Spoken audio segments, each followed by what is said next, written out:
Hello. Yeah, there we go. All right. Welcome to Wordslingers Way, and welcome to the Not So Silent Planet. Is this anyone's first Not So Silent Planet show? There we go. Is this anyone's first time at Wordslingers Way? Okay, cool. I will skip the Wordslingers Way spiel and go right into the Not So Silent Planet spiel, which is welcome. So, the Not So Silent Planet is, to the best of my knowledge, the only recurring open mic in the country that is dedicated to speculative fiction, that is sci-fi, fantasy, supernatural horror, any stories that take place in a reality whose laws of physics operate in some way different than they are generally accepted to operate in our own. Just rattle that off a couple times and, internalize it.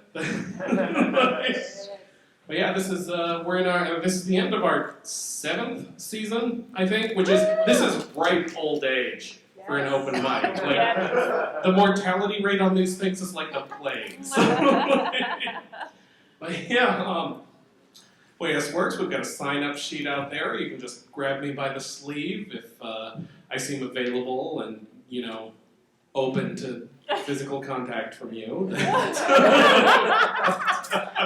Otherwise, for our Convergent show, we have not one but 2 feature performers tonight. To kick us off, we've got one of our features. This is a very old friend and colleague of mine who I do not get to share a stage with very often because he moved away, and sometimes, I look off as the sun is setting in the west. The horizon turns crimson. I think of what might have been. But please, welcome to the stage the very talented and former guest of honor, as a matter of fact. I should lead with that because that is like gold status here. Right? Please welcome to the stage Joseph Scrimshaw.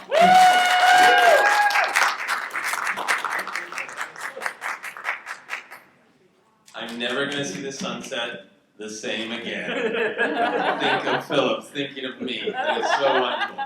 I'm very happy to do this. It's been really fun, from afar to see the Not So Silent Planet start up and to see so many great friends and great creators have fun doing it. And I'm really, really excited to be a part of it.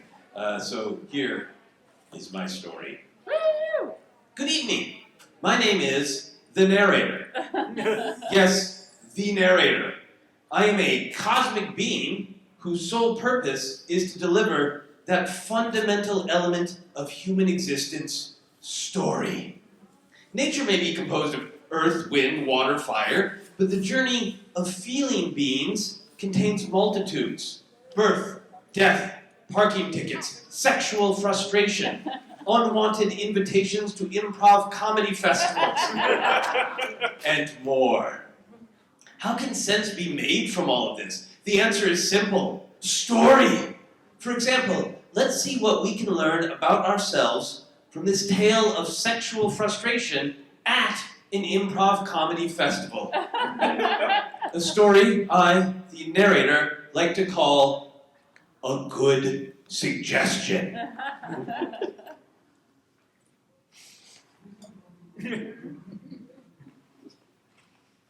People should be appearing. Normally when I gesture, the story begins. Let's just try that again. A story I like to call a good suggestion.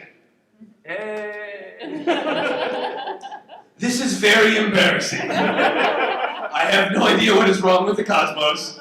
I point, the story plays. The story has never just refused to start like this. I am the narrator. I am meant to guide the story, not be the story. You're meant to hear my voice and see the people. But the story must go on, so I will simply tell it to you. What should be happening here is there's a woman. Her name is Cheryl. She is out an outdoor improv comedy festival, but she does not want to be. Do not be offended if there are any improv comedians here. This is not about you. It is about Cheryl. She doesn't know how to let go. God damn it. I just said the subtext out loud. This is why you need to see Cheryl. I will attempt to be Cheryl. Excuse me. Hello, I'm Cheryl. No! This is all wrong. This is now not about Cheryl, it's about me trying to be Cheryl. Now that's the conflict. Can he be Cheryl? And the answer is no. No, I can't, and I don't want to. It's not my job to be Cheryl. But I must tell you a story. So I guess I should just make one up. Again, I don't want to. I know all stories are made up, but not like this. You can't just spew a first draft in front of people. Everyone says just vomit up the terrible first draft. Get it out of your system like it's a stomach flu. Disgusting. Stories should be perfect. All right. I just need to remember what gives a story its power. Pacing, theme, truth. Yes, truth. I will share my truth. And through my story, it may be different than yours, but through it, we will unlock the universal through the specific, and you will see that we are all really very similar. So, I was born a small ball of glowing energy at the dawn of time itself. My siblings' names are time, pain, dance, procrastination. Yes, procrastination is a living thing. Ironically, they are very productive. Anyway, for a long time, I existed both nowhere and everywhere. I had no form, yet I lived inside the mind of every sentient being that had ever existed. And then one time, I met a cat. This is not working for me. I don't know about you, it's not working for me. This is why a narrator should be separate from the story, for the perspective. You know, for anyone else's story, I know what parts to skip, to combine, to underline. I know how to exercise control over your stories because I know how they end. Oh my God. This is why I don't want to be the story, because I can't control how I end. This is a first draft. Existence is a first draft, and there are no rewrites on the hell I am experiencing right now. This is hell. I'm in hell. Is this a teachable moment? Is this relatable? I'm a cosmic being, and even my existence has second act problems. It's bloated, my motivations are unclear, there's no ticking clock, it's chaos. Even I am in chaos. And at the very least, chaos must be given shape. So, turns out, Cheryl did not want to be at the improv festival because she was a deeply empathetic person. So the idea of watching the performers possibly fail caused her great anxiety. She was only at the festival because she had a crush on one of the other performers. And then, a bunch of other stuff happens, and long story short, Cheryl ends up making love with an improv comedian named Dale in a double-wide porta potty. And the sunlight breaks through the slim vents of the filthy portable toilet, and we are reminded that moments of grace and passion can be found in even the most unlikely places. Perhaps like this. Thank you.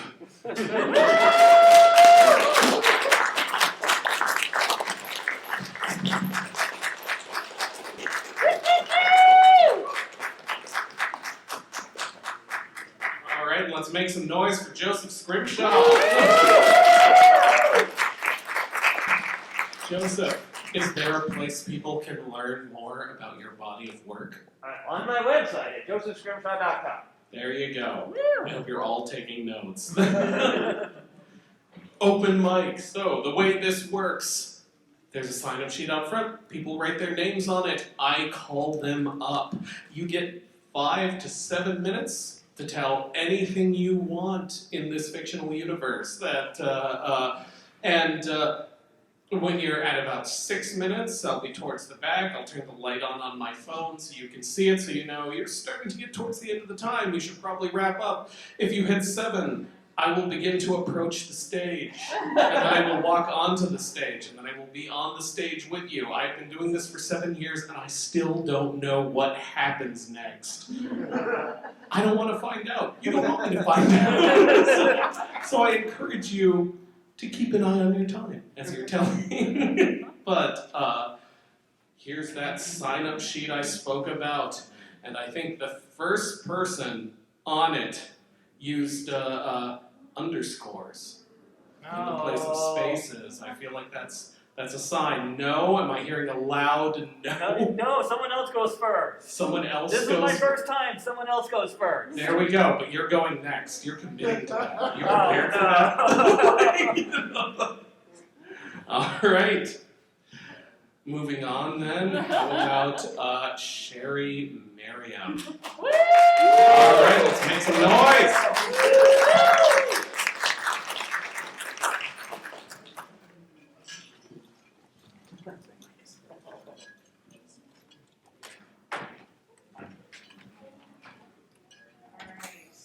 Last time, I didn't remember to bring my glasses up on stage. That was a little challenging for all of us. So this time, okay, how does that sound? I know Phillip's adjusting the mic. Oh, yes. You're good. All right, groovy. Okay, so thank you, Phillip, for that warm introduction. And thank you for inviting me to speak here as the keynote presenter at the annual meeting of the American Counseling Association. Very happy to be here with you all. I'll tell you a little bit more about myself. I started my practice 13 years ago as a psychotherapist to what I now like to call misfits and sensitives. Mostly I work with geeks, nerds, pagans, artists, kinky folk, kinds of weirdos you might find at like a science fiction convention. But then word got out that I was pretty open-minded, and I started getting some even more unusual calls. When the first vampire called, I thought, oh, sure, buddy, I'd aim with your type. Can't wait to find out your childhood trauma. Then he insisted on a nighttime session, and which I normally don't offer, but I admit I was intrigued. So fast forward a few years, and as you know, several types of supernaturals have come out of the collective closet. And tonight, we are here to talk about them, and how we, as psychotherapists, can best help them. Phillip, next slide, please. Thank you. As you can see from the PowerPoint, we have a lot of material to cover, so I'll ask you to hold your questions until the end. Though I do have a plan for a little audience participation to keep you engaged. And it relates to the most important thing about this work that we do with the supernaturals, understanding the ways in which we are alike with them, in order to hold compassion for them. It's a little mantra that I came up with, and I'd like to invite you to practice it with me now. They are our shadow, we are their key. You could repeat that back to me. They are our shadow, we are their key. Now in a few moments you'll understand a little more directly how this relates to our work. So, the basics, what to know about the population of supernaturals. Why do they come out now? That's the most important thing to know. Why are they here? Vampires, werewolves, fairies, all of them. They have been hiding for centuries. To help us understand what's going on, we have two things.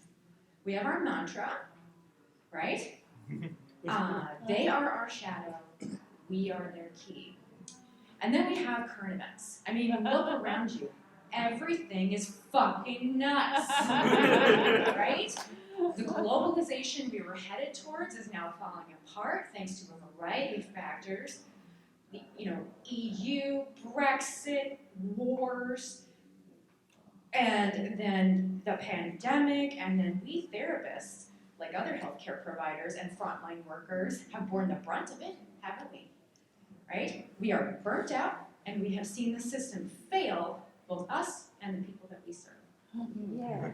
Those long-lived, in some cases immortal beings, have hidden behind a veil and hold so much wisdom that we can mutually benefit from. But they need us. They are our shadow. We are their key.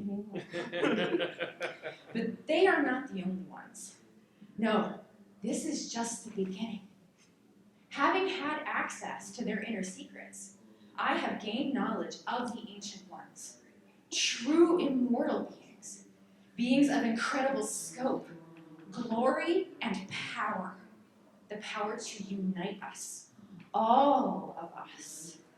No more human versus supernatural, no more red versus blue, east versus west.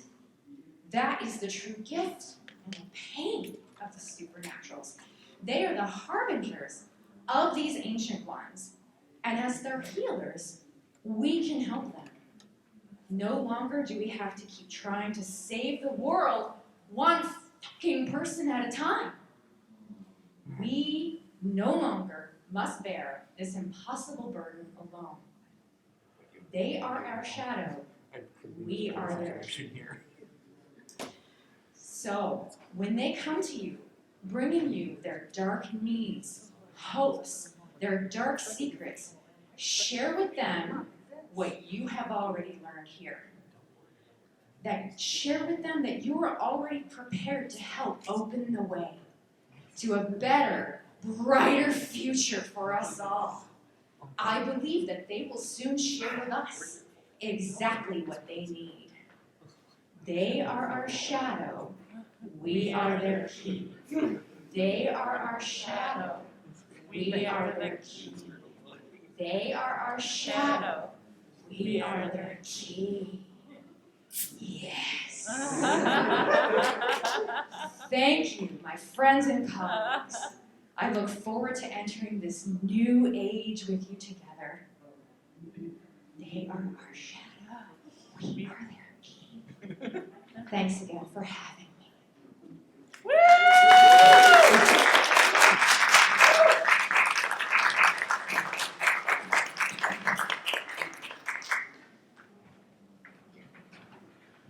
All right, and let's keep it going for sharing Merriam. This is it, man. This is your moment. Our next performer, this is his first time at the Not So Silent Planet, and he needs your welcome. Please welcome the Dreamt band.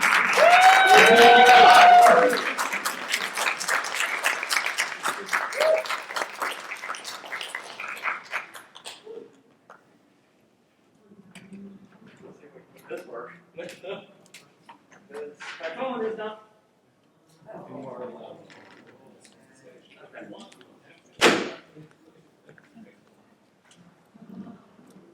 So this is gonna be a bit of a, I guess, change of tone from like Cheryl had. Because I completely misread what was supposed to be happening, and thought this was more like, oh, we're gonna be reading what we're working on. Well, a lot more people here than I thought there were. You'll be great. So, all right, I guess I'm gonna plunge into this and let's see what happens.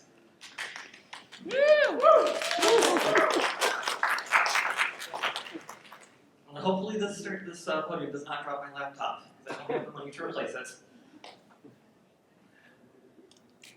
She did see the trap in Mad Rush of Freedom in the forest. It had been laid with great care among the tall grass. She didn't feel the trip plate be pressed and jaw snapped shut with yelp.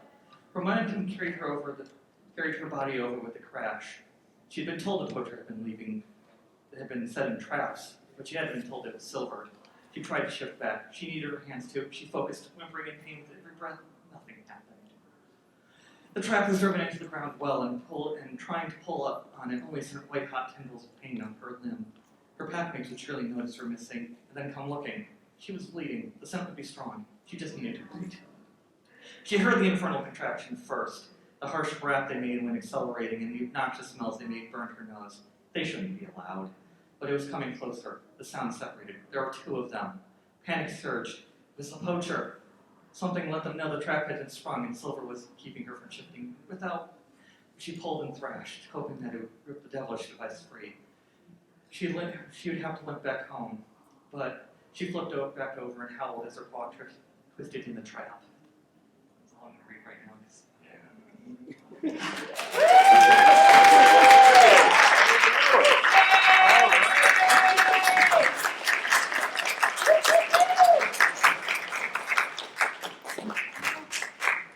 Where we going for Regret the Van? Or a monthly event, dude. We'd love to see you back. I'm out of town. This is my one time. I didn't even know, I said, I misread this entire event. We'll probably be back next year. Where are you from, man? I'm from Milwaukee. Awesome. I performed there. No one came, but I performed there. All right. On our list, working our way down, we have a Kate Tremaine. There we go.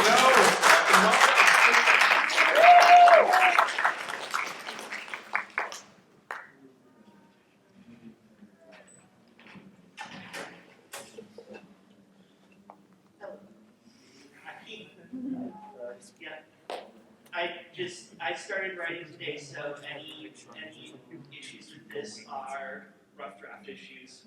We're good. Space is silent, but the grace of silence is never extended to the thin atmosphere bubbled off by steel from that emptiness. Space log, mission date 4404. Whatever, 3, intoned Commander Alexandra, staring nervously at the burnt corpse of a Romulan on the deck in front of her. We just ran into some serious problems on an asteroid. The Aquarius is on a routine neutrality patrol in the neutral zone, and we found a staging base. We were greeted by curious silence and empty starship bays. The third officer's star was uncomfortable and sharp points in thin space under her spacesuit. About 4 meters in front of her was a damaged body, and there was little, if any, doubt to what killed him. He'd been hit 4 times with phaser blasts, and nothing was going to survive that.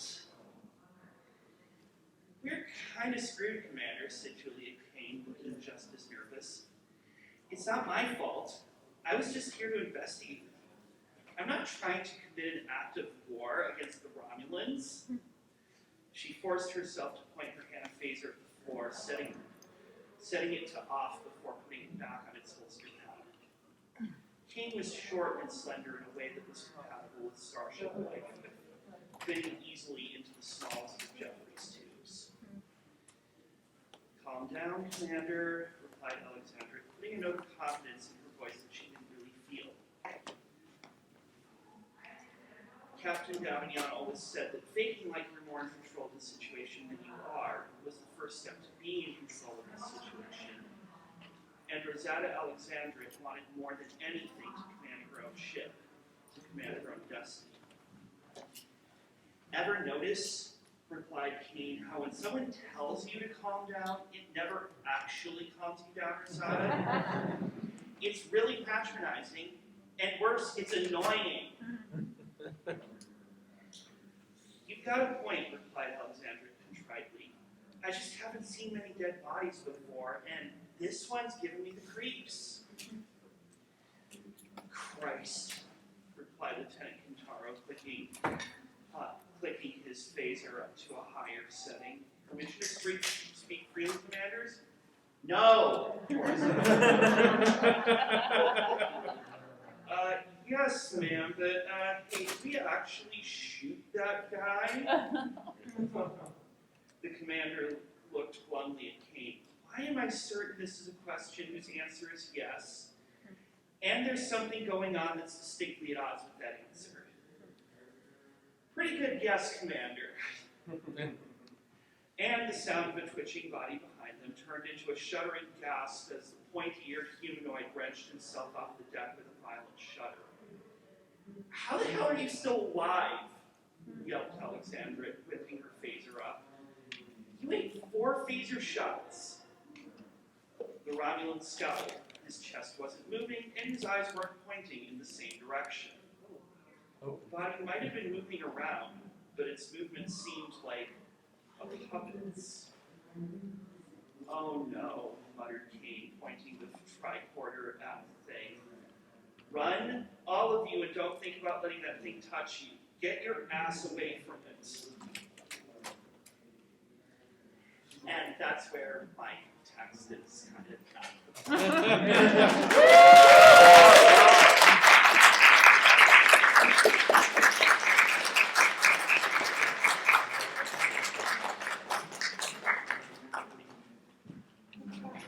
We'll keep it going for Kate Tremaine. All right.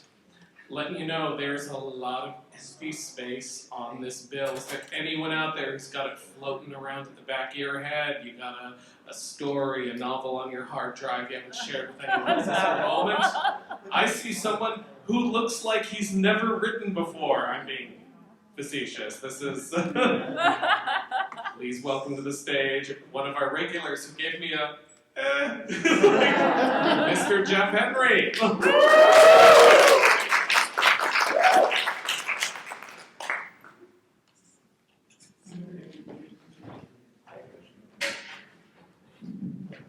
So let me paint you a picture.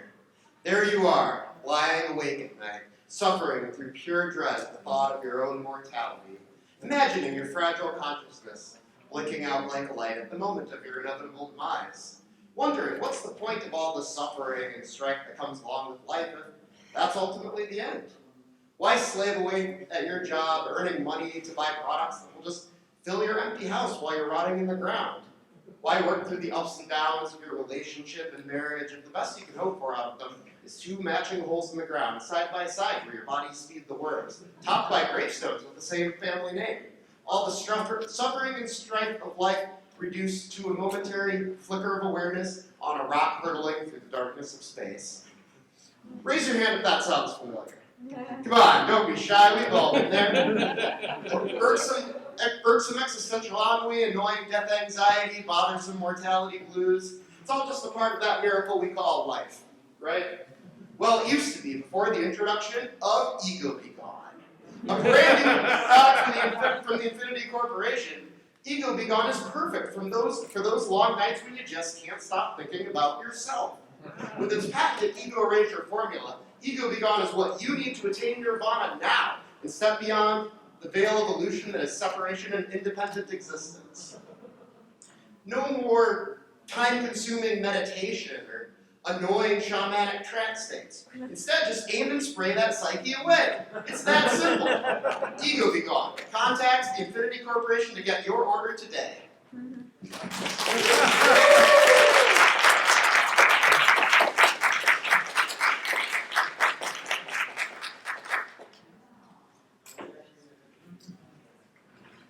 Keep it going for Jeff Henry.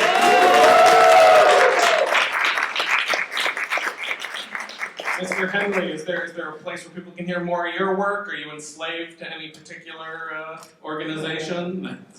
Well, I'll be back reading at 10 p.m. something different for the multiverse thing. Hey, But also, there we go. find me at www.theinfinitycorporation.com. Awesome. It's like, do you like infinity? Do you like corporations? Well, Jeff Henry's in the middle of that ring. Is anyone else out there? This is your moment.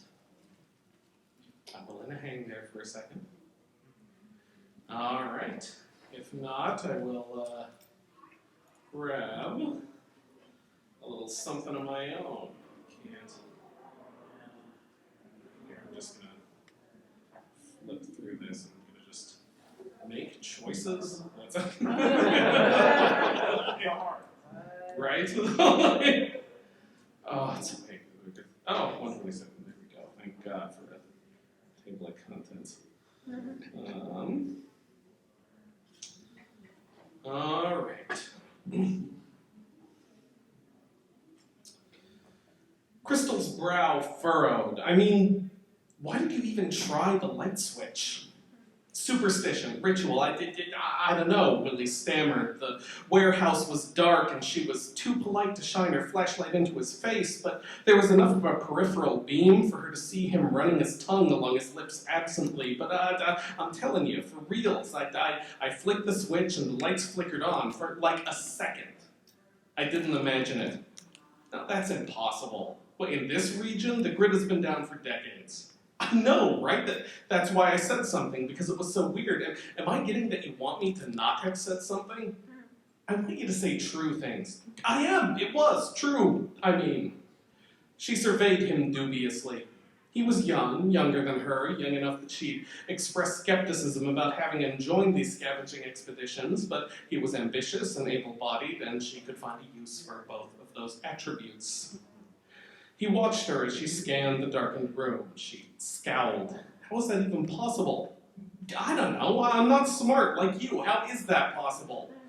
Maybe, she mused, those glass panels we found out front, if the power demands were low, and I mean consistently low, some kind of solar generator or battery could have continued storing a charge for all these years. There. You see, I didn't imagine it. He seemed visibly relieved, which relieved her. He'd at least considered the possibility that he was imagining things, and that suggested that he probably wasn't. Come on, she said after a moment of silence. What else did you find? Here, he replied, stepping forward eagerly. A box. A box? A big box. I was going to open it myself, but I remembered what you said about not touching anything until you'd inspected it first. No, you did the right thing. It was a big box, like a coffin or a tanning bed or any number of other items that Willie probably wouldn't have been able to identify. Let's open it up. Are you sure?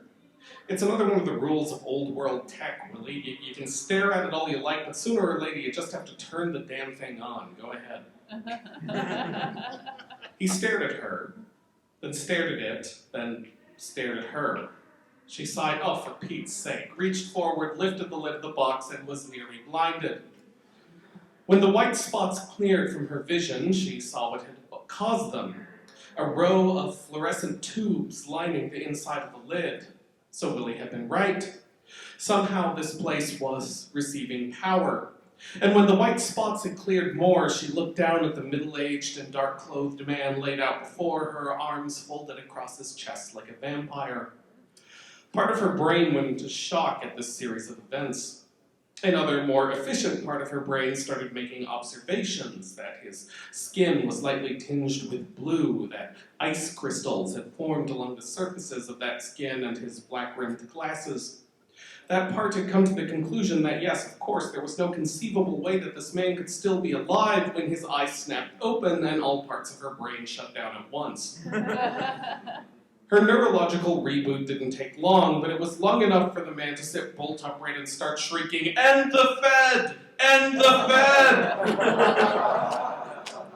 Willie started backing away in alarm, hands raised, palms open, and that was enough to make her more annoyed than confused. She thrust her forearm against the man's chest and threw her weight behind it. She wasn't as strong as Willie, but she knew how to use what she had, and she successfully shoved the stranger back into a supine position. "Am I being detained?" he shouted. "You're being restrained," she responded through grit teeth. Somehow that seemed to do it. What energy he had drained from him, and he sank back, pale and blue. "Are they gone?" he rasped.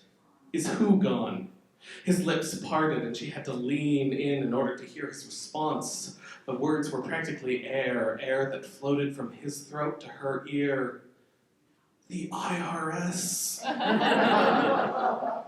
Crystal shook her head. "I still can't believe he had himself cryogenically frozen just to avoid an audit."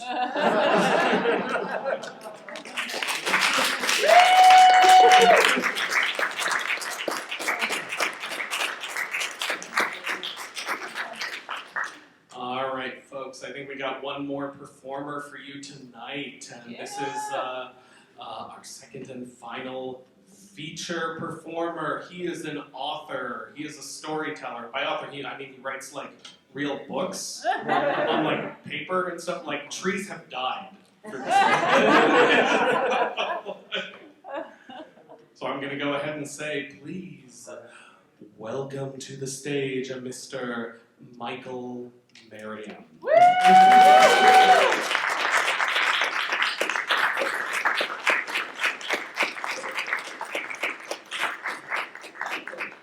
Yeah, right.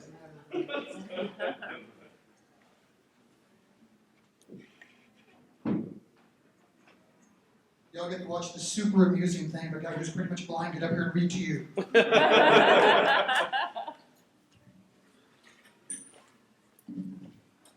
But before I read you this story, I'm going to tell you another quick little story about Philip. And yes, you do kind of know what happens when he comes up, because he once told me, "You can run a little long, Michael, it's okay." And I ran a little long, and by a little long, I mean, I don't know, 9-10 minutes, something like that. And he shines the light, and he forgets that I can't see if I'm not looking at it. I'm looking down at this, and I'm doing my thing. He shines the light, and he keeps creeping up on me, and I have no idea. And at one point, I'm like, there is somebody standing next to me here in the middle of this stage. But the show must go on. And so I finished, and then I looked over, and there was Philip, right? I mean, like, right there. And he had no idea what to do at that point. So I'm tempted to run long just to see if we can recreate that from what I want. Instead, I'm gonna give you something in the same world as this novel. So I wrote this novel. It's set here in Minneapolis. It's called Last Car to Union Station. The publisher says it's the most Minneapolis urban fantasy since War for the Oaks. I'll take that. And you will find out from what I'm going to read you now, and then you can come back at 10 o'clock and I'll do another piece, that I really have a thing for public transportation. It could be because I'm blind. So, I don't know. The ghost train pulled into the station just minutes after I draped the canvas over my kiosk. St. Paul Union Depot had reopened 5 years ago to the day, the grand building receiving a multi-million-dollar refurbishment in preparation of the return of passenger service. The Amtrak Empire Builder had pulled out of the station a half an hour late as usual, and the final partiers had staggered off into the night, leaving the rest of us behind to clean up the mess. The anniversary party brought me little in the way of business. People celebrating weren't looking to purchase newspapers or magazines or paperback novels. My best customers were bored patrons sitting around in the great room waiting for their train or bus or to whatever destination they were fleeing toward. Chicago mostly, as if their problems could be solved by running away to yet another tired old city. Not that I hadn't thought about leaving as well. Sell the kiosk, pack a bag, hop a train to California or Oregon or maybe Vancouver or some damn place. It sounded romantic, not feasible, but romantic. I paused with a plastic cup of warm champagne inches from my lips as the building trembled. The sound of the train reverberated through the depot, the big black steam engine huffing, brakes squealing. I glanced at the board. No arrivals were scheduled, and if the mystery train was part of the anniversary celebration, they were too damn late. Curious, I followed the handful of staff toward the platform. Good Lord, that's the Twin Cities 400. I glanced over at the speaker. It was one of the guides, a stooped and elderly gentleman dressed as a late 19th century train conductor. The what? The Twin Cities 400. Used to be the fastest train on the line between here and Chicago back in the day. It disgorged dozens of passengers dressed like extras from classic film noir, all fedoras and furs. They entered the depot, ignoring the questions and attempts to stop them by security.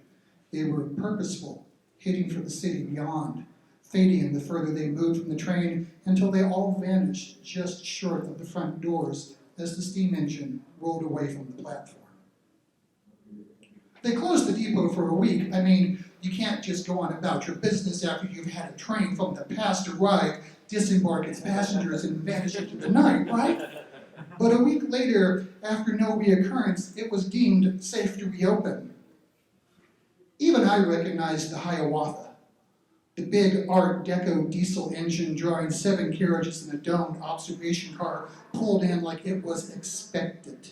The passengers seemed more real this time as they entered the concourse, walked across the building past people waiting for arrivals and departures of more mundane vehicles. A middle-aged man in a gray suit stopped at my kiosk, picked up a Pioneer Press and scanned the newspaper before tossing a heavy silver coin on the counter and heading out the front door and down the steps, past the light rail station platform on 4th Street and vanishing into the city, newspaper tucked under his arm. I picked up the coin. It was a Walking Liberty $50, 1938. They closed the depot again, this time for a month. Everything from ghost hunters to experts in quantum mechanics investigated at the behest of the local, state, and federal authorities. Rip in time and space, one physicist theorized, centered on an as yet undiscovered nexus point. They tried to entice the trains to return in a controlled environment, the depot full of scientists and government investigators, military personnel, paranormal investigators. They ran the normal empire builder for 2 weeks, but filled with those same investigators as ringers. No ghost trains. Meanwhile, I was sitting home watching my meager savings vanish and my bills pile up. When they did reopen the depot to public use, the government refused to allow any shops it deemed unnecessary to depot operations to reopen. You couldn't get through the front door without suffering an hour of security theater. Still no ghost trains.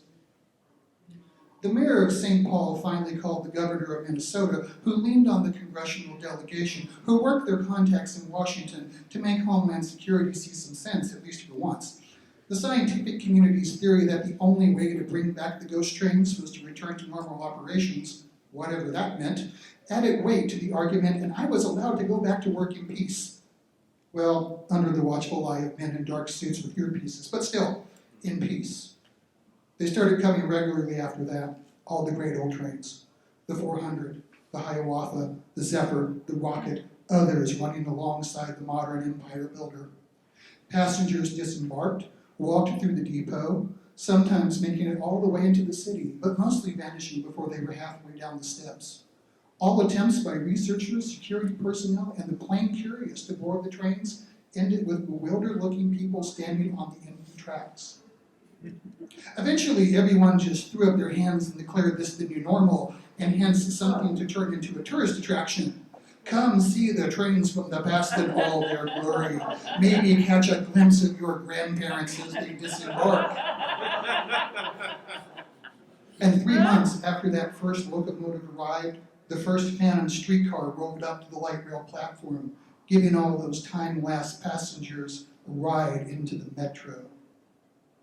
The city of ghosts, the rest of the world started to call us. New York and Los Angeles burned with jealousy that Flyoverland had something they didn't, but it was too much for some people. They fled the city, fled the suburbs, fled the entire state, and in their place, the past took hold. I watched an echo of the old Metropolitan building start to form, ghostly and translucent at first, growing more solid each day as I rode the train from Minneapolis into work. Some people threw themselves wholeheartedly into the experience, like Janet, who ran the shoe sign booth. She bought herself a vintage newsboy hat and suspenders because, why not? The shiny, levitating, high-speed bullet train pulled in 6 months after the TC-400. The coins now had dates like 2157, and I had no idea what to do with the flimsy credit chips that future customers offered. The rip in time and space theory jumped to the front with these new arrivals, and a desperate search began to find that focal point, the nexus they kept calling it. This time, they decided to keep the depot open. My little kiosk was pushed into the dark and unprofitable corner as all kinds of interesting equipment was brought in from the four corners of the world in an attempt to solve the puzzle before the past, present, and future of Minneapolis and St. Paul became a hopeless tangle. This seemed to amuse the travelers from the future, who would sometimes stop and give the researchers vague hints and suggestions. Within days of the arrival of the future train, a 200-story floating and rotating skyscraper began to phase in and out of existence every night, dominating the St. Paul skyline and causing confusion as to whether or not the city should be funding that project in the future or fighting to protect the historic integrity of downtown. It became commonplace to find myself on the light rail platform engaged in conversation with a mill worker living in 1933 or a solar tech specialist from 2168 while waiting for my Green Line train. I wasn't paying attention.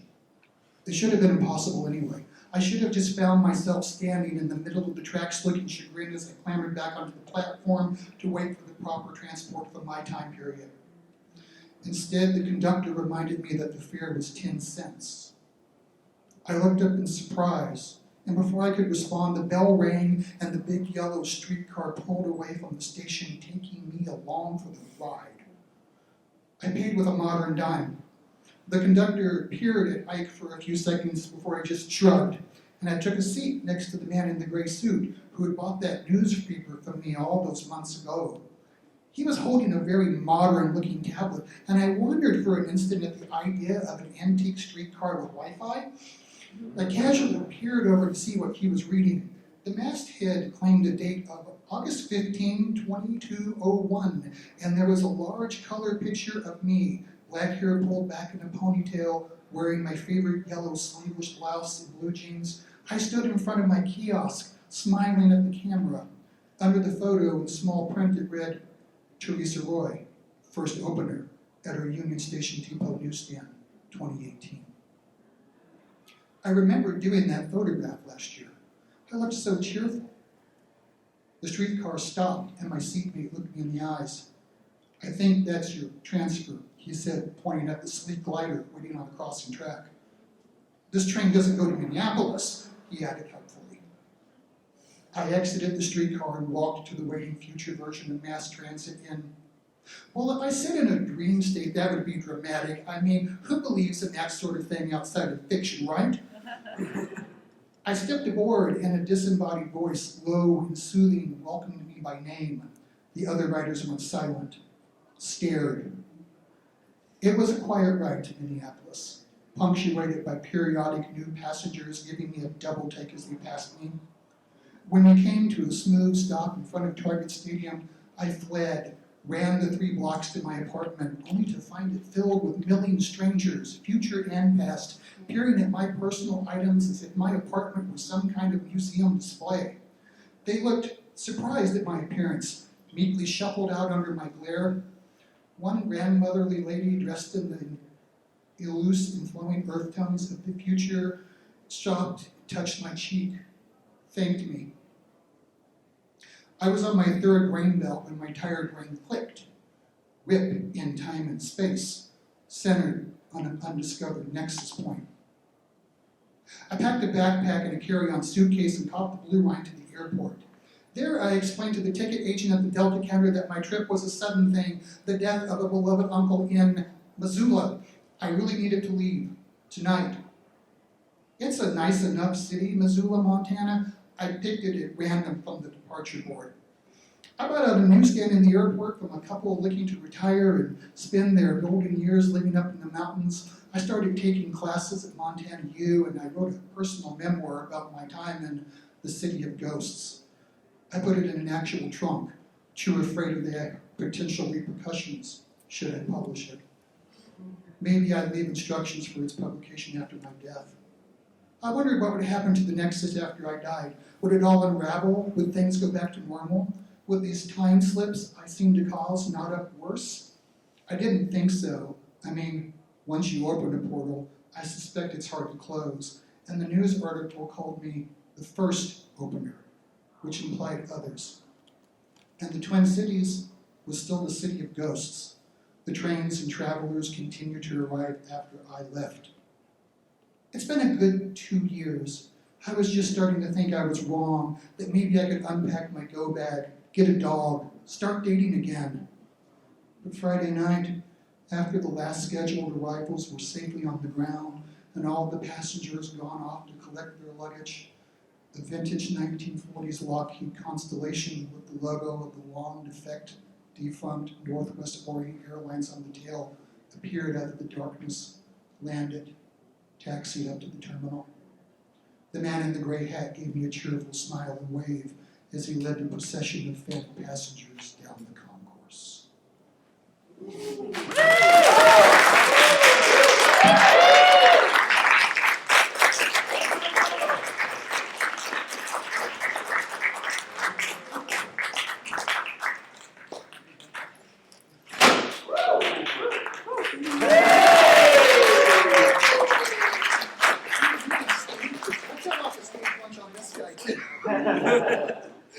I don't think that was a you problem. Keep it going for Michael Merriam.